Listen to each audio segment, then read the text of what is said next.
بسم اللہ الرحمن الرحیم۔ صرف 5 منٹ کا مدرسہ قرآن و حدیث کی روشنی میں 213واں دن 3 شعبان المعظم۔ نمبر 1، اسلامی تاریخ۔ حضرت مقداد بن عمرو رضی اللہ تعالی عنہ حضرت مقداد بن عمرو رضی اللہ عنہ ان 7 خوش نصیب صحابہ میں سے ایک ہیں جنہوں نے حضور صلی اللہ علیہ وسلم کی خدمت میں پہنچ کر پہلے ایمان قبول کیا اور مکی زندگی میں مشرکین کی ظلم و ستم کا نشانہ بنائے گئے۔ انہوں نے حبشہ اور مدینہ دونوں کی ہجرت فرمائی۔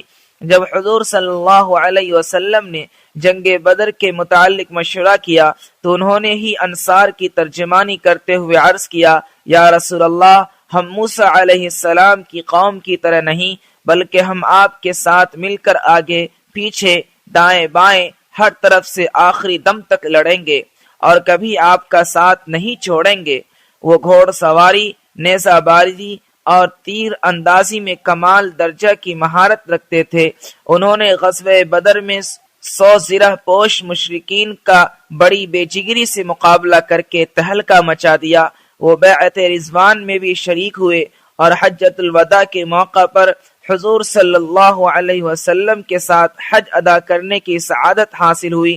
ان کا قرآن سن کر اللہ کے نبی صلی اللہ علیہ وسلم نے فرمایا، یہ عبادت گزار بندہ ہے اور اللہ نے مجھے علی رضی اللہ عنہ، مقداد رضی اللہ عنہ، سلمان رضی اللہ عنہ اور ابو ذر رضی اللہ عنہ سے محبت کرنے کا حکم دیا ہے۔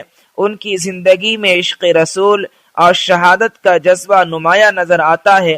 بالآخر 70 سال سے زائد عمر پا کر سن 33 ہجری میں انتقال فرمایا۔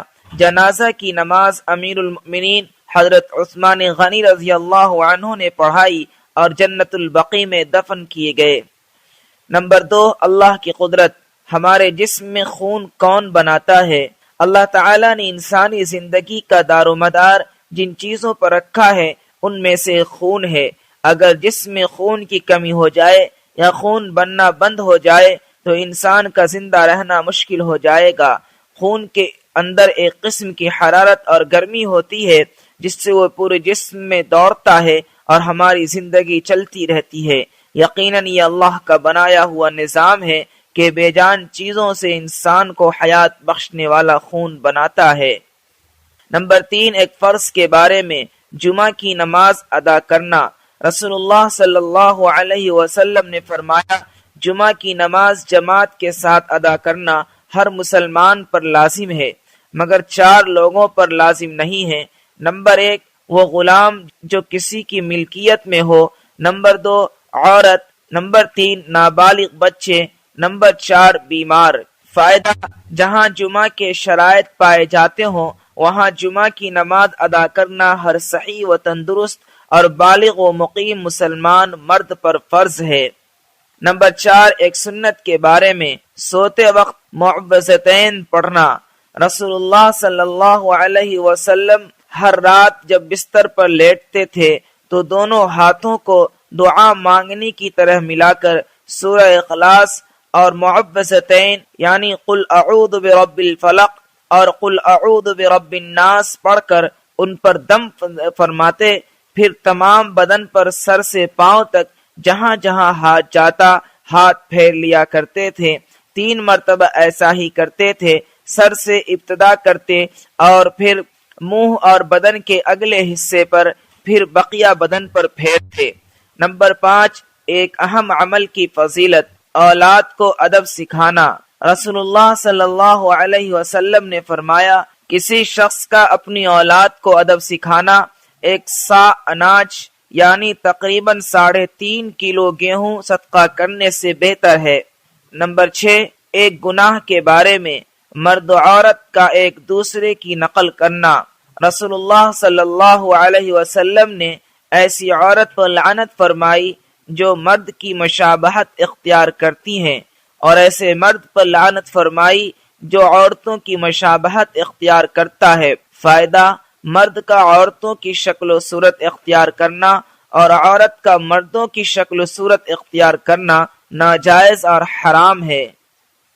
نمبر 7، دنیا کے بارے میں، دنیا اللہ کی نظر میں۔ رسول اللہ صلی اللہ علیہ وسلم نے فرمایا، اللہ تعالیٰ کے نزدیک اس کی مخلوقات میں سے کوئی چیز دنیا سے زیادہ قابل نفرت نہیں، یعنی سب سے زیادہ نفرت دنیا سے ہے، اور اس نے جب سے اس کو پیدا کیا ہے کبھی بھی اس کی طرف توجہ سے نہیں دیکھا۔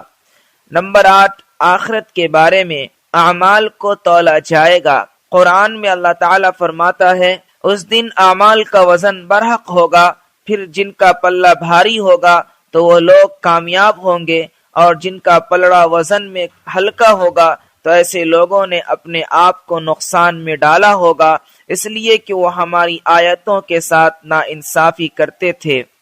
نمبر 9، طب نبوی سے علاج، راکھ سے زخم کا علاج۔ غزوہ احد میں جب رسول اللہ صلی اللہ علیہ وسلم کا چہرہ مبارک زخمی ہو گیا تو آپ صلی اللہ علیہ وسلم کی صاحبزادی حضرت فاطمہ رضی اللہ عنہا خون دھو رہی تھی اور حضرت علی رضی اللہ عنہ زخموں پر پانی ڈال رہے تھے۔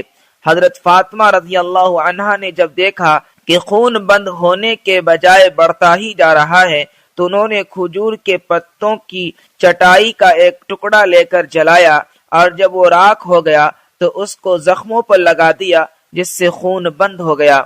فائدہ، حکیموں نے لکھا ہے کہ ٹاٹ اور کھجور کی چٹائی کی راکھ بہت بہتے ہوئے خون کو روکنے میں بے حد مفید ہے۔ نمبر 10، قرآن کی نصیحت۔ قرآن میں اللہ تعالیٰ فرماتا ہے تم اللہ کے راستے میں خرچ کرتے رہو اور خود کو اپنے ہاتھوں ہلاکت میں نہ ڈالو اور نیکی کرتے رہو، اللہ تعالیٰ نیکی کرنے والوں کو پسند کرتا ہے۔